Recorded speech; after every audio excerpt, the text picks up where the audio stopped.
From advertising to software as a service to data.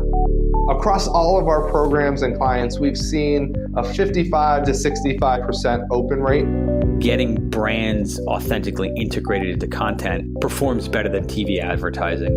Typical lifespan of an article is about 24 to 36 hours. If we're reaching out to the right person with the right message and a clear call to action, then it's just a matter of timing. Welcome to the MarTech Podcast, a member of the I Hear Everything Podcast Network. In this podcast, you'll hear the stories of world-class marketers that use technology to drive business results and achieve career success. Here's the host of the MarTech Podcast, Benjamin Shapiro. Welcome to the MarTech Podcast. I'm Benjamin Shapiro, the executive producer of the MarTech Podcast, and today we've got a special episode for you, which is going to be guest hosted by Juan Mendoza, the author of the MarTech Weekly Newsletter. Juan is a recovering MarTech consultant turned creator who writes an amazing weekly newsletter about the MarTech industry. And I'm thrilled to invite him and some of his friends to take the mic and share their knowledge with you, our loyal MarTech Podcast listeners. All right, here's a special episode of the MarTech Podcast, guest hosted by Juan Mendoza, the author of the MarTech Weekly Newsletter. Hello, marketeers. My name is Juan Mendoza from the MarTech Weekly Newsletter. And today we're going to discuss adtech, AI, and the future of marketing. And there is no one better to talk about these topics right now than Rio Longacre, who is the Managing Director of Advertising and Marketing Transformation at Slalom. Slalom is a purpose-led global business and a technology consulting company. Yesterday, Rio Longacre and I talked about how every company is now an adtech company. And today, we're going to continue this conversation by discussing avoiding the AI swirl. So here is my conversation with Rio Longacre, the Managing Director of Advertising and Marketing Transformation at Slalom. Rio, thank you so much for joining me and coming back for our second conversation. Good to be here. Last one was a lot of fun, and I'm sure this one will be too. Oh, yeah. Well, we're going to talk about AI hype. And wow, what a furious cycle of hype it has been over the past year and a half almost now. Since November 2022, OpenAI kind of opened the Pandora's box, so to speak, and gave us ChatGPT, which was their kind of first really breakthrough consumer product using large language models for text. Since then, there's been billions of dollars invested across the world. There's been new companies launched. There's been incredible growth in this sector and a lot of mistakes along the way as well. Now, I want to ask you, as somebody at the forefront of working with major brands across the world, and I'm assuming they're asking questions about how they use the power of large language models in their own business. Maybe you can help us understand what kind of goals these marketers have and what they're doing when they're approaching these types of technologies. Yeah, they're asking us a lot about it. That's not surprising. I mean, brands come to us as a systems integrator and strategy firm. They usually come to us, can you help solve these problems? And that's been a big problem they've been asking us to solve ever since OpenAI announced ChatGPT. And it obviously got tons of press and it's been widely used, right? I think hundreds of millions of people are now using it. I think those requests have evolved in a positive way. And I'll explain one. So initially when they were coming in, it was, how do we adopt this? And I'm just to drive me crazy. Like, we need a Gen AI strategy. It's a tool, right? Do you need a computer strategy? Do you need like a phone strategy? Usually it was kind of ridiculous. And I always respond, yes, for sure you should be using this and you should be identifying areas in your business you can improve, but just like you would use any other tool. So I think that attitude, if we've got to adopt this, and the mandates were coming top down. CEOs were saying, we're going to adopt this or else you're all going to be on the streets, right? There's a lot of that. There's this mad rush to adopt it. And that's why I wrote that article about the Gen AI Swirl. There's so much of it. There's one agency I was working with, I think half their IT department spent the better part of a year messing around, building out these JIT demos. Not a single one ever got commercialized. I mean, it could have done so many other things with that time and energy, right? Yeah. So that's why I call it the Gen AI Swirl. Gen AI Swirl was, we've got to adopt this. We've got to find ways to use it, not doing it in a thoughtful way and creating demos, not really thinking about like, why do we want to use it? What problems are we trying to solve? And that brings us to present day. So I think it's evolving in a positive way where everything now, and by the way, last year, kind of you look at Gen AI aside, right? Last year was more of how do we find internal efficiencies in our company for most organizations. This year, it's how do we drive top line revenue and sales, period. That's what all anyone cares about. So I guess not surprisingly, the Gen AI questions are, how can we use Gen AI to generate more sales, generate more revenue for organization, which is good. So I think that's positive. They're more focused now. And we're starting to see some use cases for advertising and marketing evolve that really are starting to make a difference. I think that's a great way to frame this, which is there's sort of two parts to this puzzle. How do we use generative AI to drive efficiency, create better margins, and help productivity? And then the other side is how do we use this technology for growth, to drive demand, to drive sales, to drive revenue, etc. And those two questions are extremely different. Hey, like that's two different teams and the two different business cases, two different opportunities, right? And I think a lot of marketers get a bit confused where they kind of meld both of those ideas together in some way. And that's where perhaps where you see a lot of this, as you say, right? A lot of teams tinkering with it, playing with it, and then kind of ultimately abandoning it. But I want to get a view from you. Do you think that this technology is as transformative as the media kind of says it is? Do you think it's actually game-changing, career-defining stuff, or is it something else? I think for people who have specialized in it, it's been career defining. How many prompt engineers do you see like on their CV profiles now? Quite a few. I think for them, it's probably been good business. And I think for consulting and agencies, it's been something they've been using to go to market. But look, the dirty little secret of, my opinion anyway, I mean, take it for what it's worth of Gen AI, I think so far is that it hasn't generated a ton of actual billable work for anybody. A lot of the Gen AI work we're doing is actually change management. How do we adopt Gen AI and do it in the right way? How do we set up a repeatable process for identifying use cases, building out demos, commercializing demos, et cetera?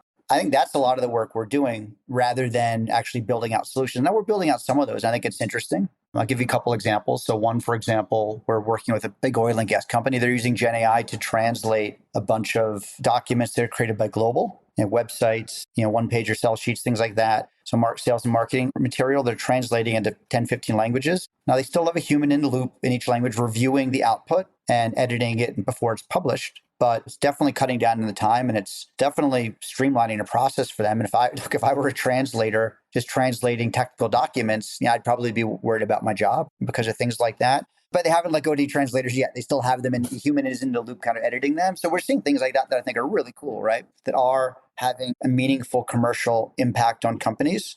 This one bank I'm working with, where they're using Gen AI to pump out creative briefs. No one likes doing this. So they give it to like the newest, youngest person who's like 22 years old, doesn't know what he or she's doing. They fill the damn thing out. It goes back. It's half wrong. As a brand manager, you fill that back. It goes back 10 times. So they cut out a week of time. So I'm seeing some really interesting things with Gen AI that are actually meaningful, that are making a difference. But that's recent. I think the first better part of the year, I didn't see a whole lot. And I saw a lot of hype, but not a lot of like actual substance. Yeah, and that's the way with Silicon Valley tech, isn't it? We saw the same thing with Web3 and crypto. We've seen the same thing with AR, VR and the metaverse. Even just look at, for example, how much was invested in metaverse type technologies, right? Yeah. It was unbelievable. And you'd have consultancies like McKinsey say that there's trillions of dollars to be of value forecasted with this particular tech category. They just fizzled out into nothing. They should be embarrassed by that. Yeah. They really should be one. I mean, I think this $4 trillion valuation. And they've had a bunch of questionable studies recently, that being one. Web3, NFTs, the number of transactions has fallen by 99% in terms of NFTs being acquired. It was obviously just a pump and dump, right? If you ask me. And that's the thing. It's like, are we currently in another bubble where we just changed the words crypto and blockchain to AI and generative LLMs and stuff? But what I'm seeing at least is that there's hype and then there's commercial reality. And it depends on who you're talking to.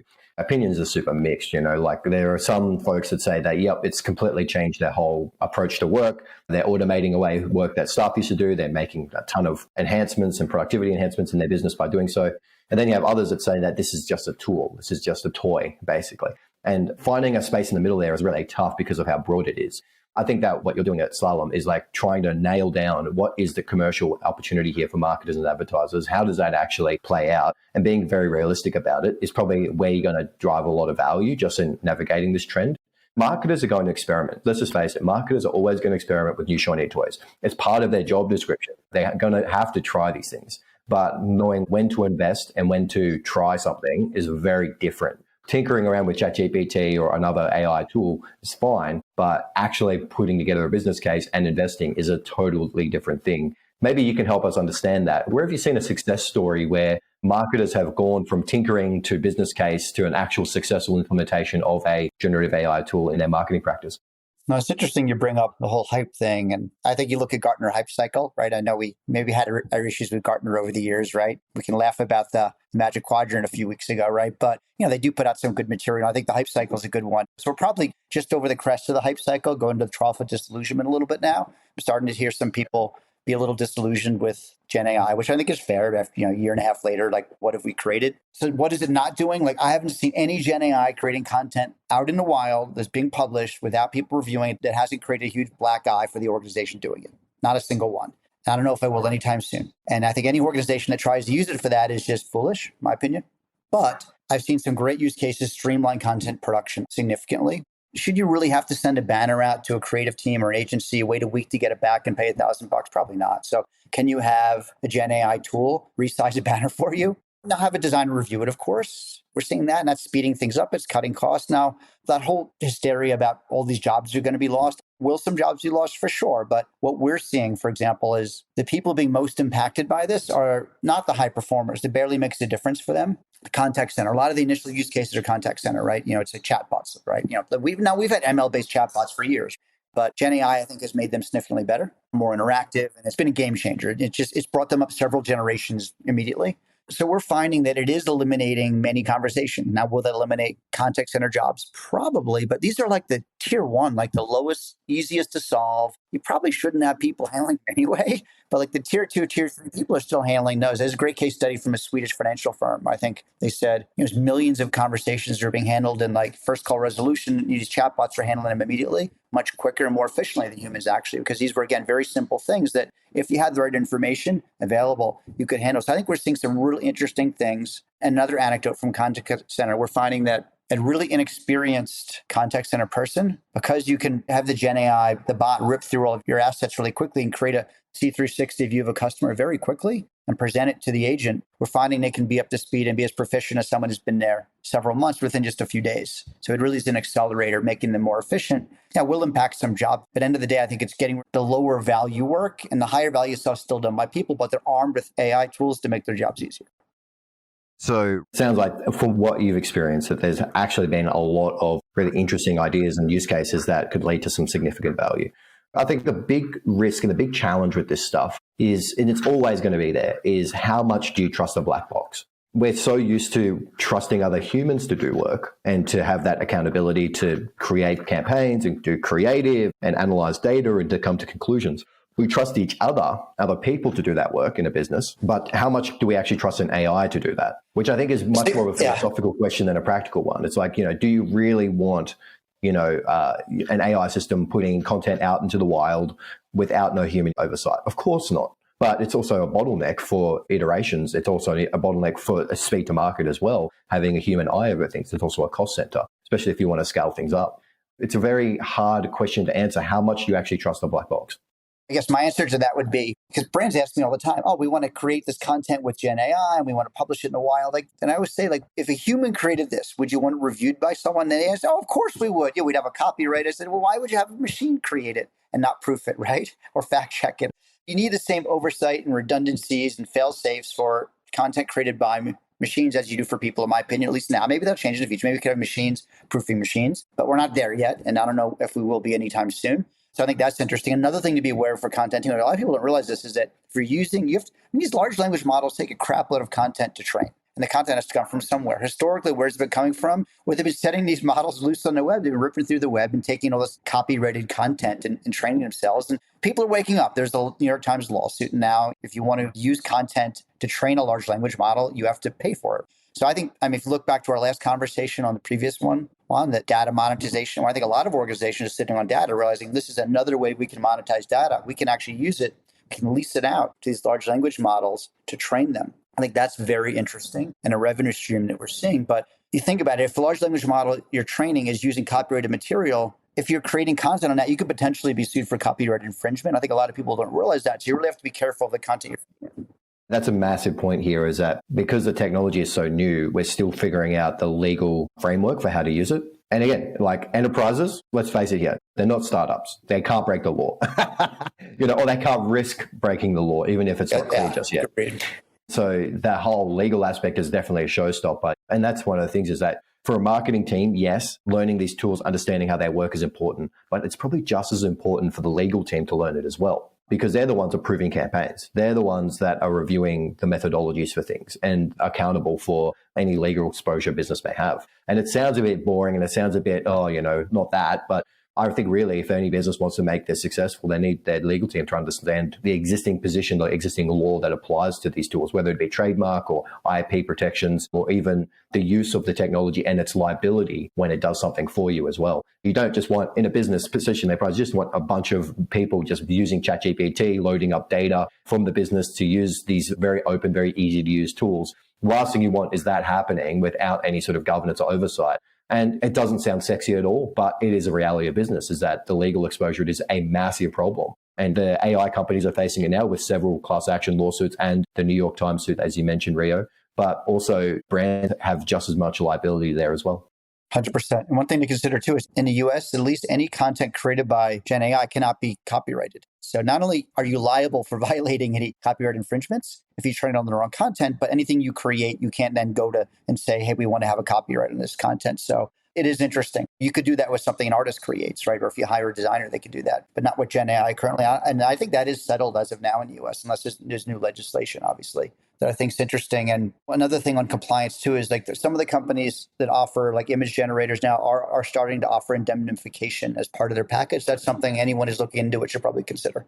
There are some fantastic resources out there. It's definitely something to think through when it comes to using these tools yourself. It's not just the shiny object or playing around with ChatGPT. It's the business case. It's how do you commercialize it and create value for your business, and also the legal and the risk exposure that's part of it as well. All the fun stuff when it comes to bringing new tech into the business, isn't it? I have a question for you, if you don't mind. This is interesting. So I got asked this by a client the other day, and I answered it the best way I thought, but I'm wondering what you think as a MarTech expert. I was asked by a client, okay, so we're implementing Gen AI. I think they were using actually ChatGPT, a version of it, to create content. And a lot of the content was based on really detailed customer data. So the client said to me, she said, well, if we're doing this, do we really need a CDP anymore? Can't we just set this thing, tell it what we want the output to look like, which should be, let's say, a profile, and just set it loose in all our content and create these bespoke profiles when we need them to activate them? Do we not need a CDP anymore? And I actually thought about it. And I said, I actually think you do need a CDP. And she also said, do we need a DAM? So I said, actually, I think you need both, because I actually think having your content organized becomes more important because you have to tell it where to go. And you have to make sure it's trained on because garbage in, garbage out. So my response is you probably need both more. But I don't know if you agree or disagree. I think you definitely need both, because there is this joke in the MarTech industry that I'm sure you've seen the Scott Brinker France Remus for MarTech landscape. It's like the 14,000 apps in one page. Yep.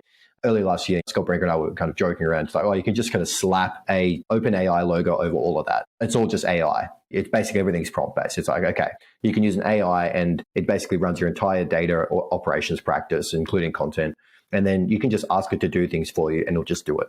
Instead of having these bespoke interfaces and apps that you're using for different things, like a CDP or a DAM or other sort of technologies, email marketing platforms and stuff, you just go, hey, pull us up the latest contacts. We want to create a segment based on this. Cool. And then go send an email, right? And you're starting to see that with tools like Cognitive and SAS. They have launched these AI tools where you can kind of build a marketing campaign from scratch just by asking the AI platform to do it. But again, there's a generational shift here, right? Like not everyone will want to work on a prompt text-based because you lose a lot of context. People will want to work in interfaces and they will want to work in technology that basically allows them to have a lot more control and visibility of what's actually happening from an operational standpoint. So I'd say that the concept of deleting your DAM and deleting your CDP in favor of just a single AI tool is maybe the next generation down. But as humans, we're just so used to interfaces for our business and being able to have that visibility over the tools we use. So that's kind of my answer to the question. I think a lot of the platforms are here to stay. But what I'm kind of seeing, as I mentioned, SAS and Cognitive is kind of very interesting, is that they're trying to bring some of this capability into the interface to make it usable for marketers. So I think that's probably the right approach. Interesting. It's funny you mentioned prompt engineering as well. I posted the other day, prompt engineering is not engineering. I think if you gained me some detractors posting that. But my opinion, besides prompt engineering really not being engineering, I think prompt engineering, I don't know if it'll go away, but I think that AI tools will evolve just as the way like we've gone from DOS to Windows and iOS and better ways that are more in tune to the way people like to interact with things. I think that Gen AI tools will evolve and, maybe we go to the Star Trek, hey, computer, create this for me. I think we will go towards something like that actually works with people the way they want to work. It doesn't force us to conform to their ways of working. So I think we're probably looking at a future where prompts, the way we look at them today, don't exist anymore. And we use AI as more of a matter of fact part of our lives. Maybe we'll have to adjust a little bit, but I think in the future state, it won't look the way it does today. I think that's a great way of thinking about it, is that iterations are slow. The technology comes, but then actually absorbing of that technology into business practices takes time. And it does go back to our previous question about how much do you trust the black box? And to increasingly use AI tools means that you're increasingly automating human decisions. That's just the reality of it. And perhaps that's a great way to end on that question is how much do you trust the black box and how much do you integrate it with your existing MarTech stack? It's a wonderful one. But if you do have questions from Rio, you can reach out to him directly and have a conversation because he has a wealth of insight on how to operationalize AI and how to actually navigate the realities of enterprise business when it comes to using new technologies. So this wraps up our final episode of the MarTech podcast with Rio Longacre. So he is the Managing Director of Advertising and Marketing Transformation at Slalom. Thank you so much for joining us and sharing your insights. It has been very, very interesting. If you'd like to get in touch with Rio and ask more questions about our topics, you can find a link to his LinkedIn profile in our show notes. You can also contact him on Twitter, where his handle is Rio Longacre, one word, or you can visit his company website at slalom.com. Rio, thank you so much again for sharing your insights. Thanks, Ron. It's really been a pleasure. Okay, that wraps up this episode of the MarTech Podcast. Thanks to our guest host, Juan Mendoza, the author of the MarTech Weekly Newsletter. If you'd like to get in touch with Juan, you can find a link to his LinkedIn profile in our show notes, or you can contact him on Twitter. His handle is Juan Mendoza, but it's spelled crazy pants. It's JU4NMEND0Z4. Or it's a little easier to just visit his company's website, which is themartechweekly.com. Just one more link in our show notes I'd like to tell you about. If you didn't have a chance to take notes while you were listening to this podcast, head over to martechpod.com where we have summaries of all of our episodes and contact information for our guests. You can also subscribe to our weekly newsletters, and you can even send us your topic suggestions or your marketing questions, which we'll answer live on our show. Of course, you can always reach out on social media. Our handle is MarTechPod, MarTechPod, on LinkedIn, Twitter, Instagram, and Facebook, or you can contact me directly. My handle is Ben J. Shap, BenJShap. And if you haven't subscribed yet and you want a daily stream of marketing and technology knowledge in your podcast feed, we're going to publish an episode every day this year. So hit the subscribe button in your podcast app, and we'll be back in your feed tomorrow morning. All right, that's it for today. But until next time, my advice is to just focus on keeping your customers happy.